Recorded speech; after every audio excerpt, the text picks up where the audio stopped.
माननीय सदस्य श्री अजय महावन जी।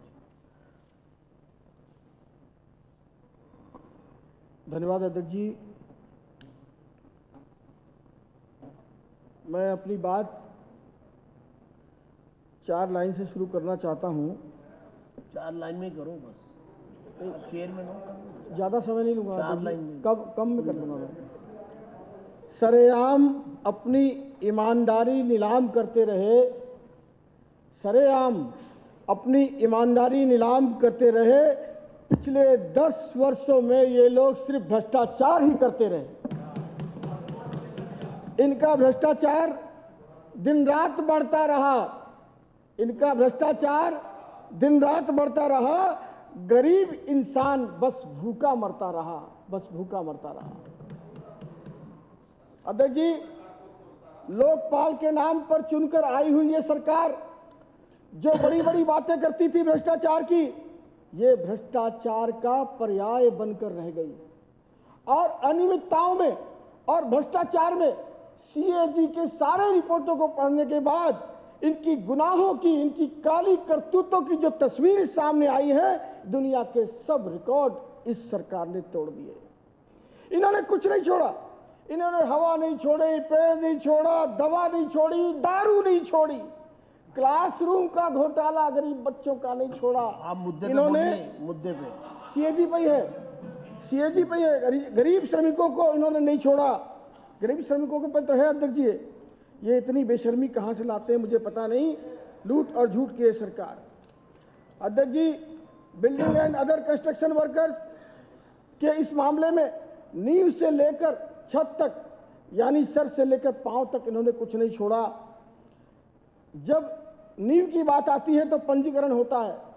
सबसे पहले इन्होंने पंजीकरण में घोटाला कर दिया और 97 कंपनी, 97 कंपनीज ऐसी थी जिनका रजिस्ट्रेशन ही नहीं था निजी प्रतिष्ठानों का, यानी कि ये इनके द्वारा क्रिएटेड थी, मिलीभगत थी, जो रजिस्ट्रेशन ही नहीं हुआ और उसके हिसाब से ये काम करते रहे।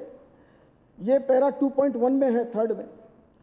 सबसे बड़ी बात बहुत सारे लोगों ने कही, डाटाबेस का जो फोटो जो है वो ज़्यादा डबल यूज़ कर लिया गया नकली रूप से, वो तो इनकी आदत रही है। लेकिन मैं जो चीज़ देख रहा था अध्यक्ष जी, सबसे बड़ी जो 2-3 बात मुझे समझ में आई, साउथ और उत्तर पश्चिम जिले में इनके ही आंकड़ों के अनुसार जो सीएजी ने निकाला है, डिस्ट्रिक्ट और बोर्ड के आंकड़ों का अंतर देखिए।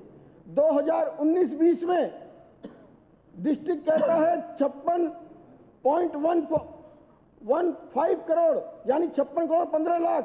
बोर्ड कहता है 75.76। 2021 में जिला कहता है 26.79 करोड़, बोर्ड कहता है 76.02 करोड़। 2021-22 में 36.55 करोड़ जिला कहता है, बोर्ड कहता है 91.40 करोड़। और 22-23 में तो हद हो गई अध्यक्ष जी, जब जिला इनका अभिलेख अनुसार जो उपकर राशि है वो कहता है 39.28 करोड़ और इनका बोर्ड कहता है 120.54 करोड़, यानी 204 करोड़ 95 लाख का सीधा सीधा घोटाला है ये। और ये सीधा सीधा घोटाला की अगली परत भी साफ साफ नजर आ रही है जब इनके पोर्टल में रजिस्ट्रेशन में भी डिफरेंस आ रहा है। यानी कि हर साल पंजीकरण में इनके ई डिस्ट्रिक्ट पोर्टल के आंकड़े, एनुअल रिपोर्ट के आंकड़े, बोर्ड के आंकड़े, इन्हीं की सरकार के आंकड़ों में फर्क है। और फर्क इतना ज्यादा है कहीं कहीं तो, अगर मैं 19 की बात करूं 20 की, तो कहीं पर अगर 91-71 है तो कहीं 25,000 दिखा रहे हैं, कहीं 34,000 दिखा रहे हैं।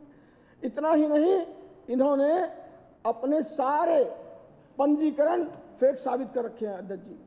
और दुख की बात यह है, भारत सरकार उन गरीब मजदूरों के लिए 2019 में 4 लाख दुर्घटना में मृत्यु पर और प्राकृतिक मृत्यु पर 2 लाख की सहायता स्वीकृत करती है, भारत सरकार करती है। इन्होंने भारत सरकार को धन्यवाद देने के बजाय, इन्होंने उसको लागू करने के बजाय आज तक केवल दुर्घटना मृत्यु पर 2 लाख और प्राकृतिक मृत्यु पर 1 लाख दे रही है। इनके सीएजी के पैरा 4.2 सेकंड पार्ट में पृष्ठ 42 पर यह उल्लेखित है।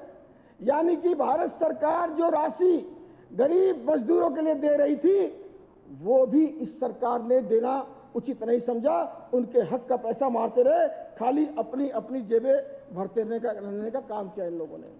अध्यक्ष जी, आवासीय सुविधा में भी इन्होंने बीओसी डब्ल्यू कर्मचारियों को जो पारागमन आवास देना था, श्रम शेड देना था, रात्रि आश्रय देना था, यहाँ तक कि मोबाइल शौचालय और मोबाइल क्रच जैसी सुविधाएं भी इनको प्रदान करनी थी, पर इनके बोर्ड ने इस पर कोई कार्रवाई नहीं की।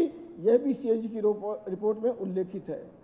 सर्वोच्च न्यायालय के निर्देश के 5.5 वर्ष बाद भी अक्टूबर 2023 तक दिल्ली में बीओसीडब्ल्यू के अधिनियम के कार्यान्वयन की सामाजिक लेखा परीक्षा यानी ऑडिट नहीं की गई। ये बड़ी शर्म की बात है। इन्होंने अपनी सरकार में जितने इस तरह के काले धंधे, गोरख धंधे किए हैं, यह भी अध्याय 5 और 1 में पृष्ठ 47 पर उल्लेखित है।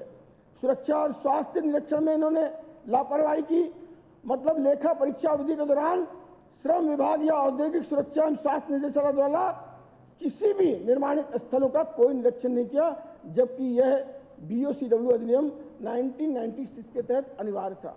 इसीलिए अध्यक्ष जी, मैंने कहा, अपनी पीड़ा मैंने इसलिए जाहिर की कि ये लूट और झूठ की फर्जी सरकार ने फर्जी एडमिशन किए, फर्जी स्टूडेंट्स की भर्ती करी, अब फर्जी बीएससी वर्कर के साथ रजिस्ट्रेशन किया, फर्जी प्रतिष्ठान बनाए और इसी प्रकार से इन्होंने फर्जी लेन देन करके अपनी जेबें भरने का काम किया है। अध्यक्ष जी, एक बात कहकर अपनी बात को समाप्त करता हूं। चंद सिक्कों के खातिर आपने अपना ईमान बेच दिया और गरीब श्रमिकों की आड़ में अपनी सिर्फ रोटी सेक लिया। यही काम आपने किया है। बहुत बहुत धन्यवाद।